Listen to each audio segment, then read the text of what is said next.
కాక వర్ధంతి జరుపుకోవడం మాకు చాలా బాధగా ఉంది. ఆయన మా జనం మధ్యలో లేనందుకు చాలా బాధపడుతున్నాం. అదే యావత్ భారతదేశంలో పేరుగాంచిన వ్యక్తి, గొప్ప వ్యక్తి కాకా వెంకటస్వామి గారు.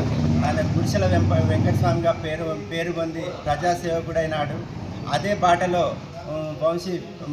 వంశీకృష్ణ మా ఎంపీ గారు అదే తాత బాటలో నడుస్తున్నందుకు చాలా గర్వపడుతున్నాం మేము. ఈరోజు కాకా వెంకటస్వామి గారు ఏదైతే కార్మికులకు పెన్షన్ పథకం నిర్ణయించి చాలా భారతదేశంలో గొప్ప పేరుగాంచిన వ్యక్తి కాకా వెంకటస్వామి గారు.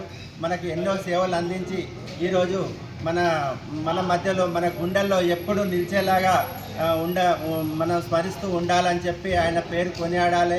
అదే బాటలో కాక కుటుంబం కూడా ప్రజాసేవకులై మన డాక్టర్ వివేక్ వెంకటస్వామి గారు కానీ, వంశీకృష్ణ గారు కానీ, వాళ్ళ కొడుకు వినోద్ గారు కానీ అందరు కలిసి మన సేవకులను చేసి మనకి ఇచ్చినందుకు చాలా సంతోషపడుతున్నాం. జై కాకా.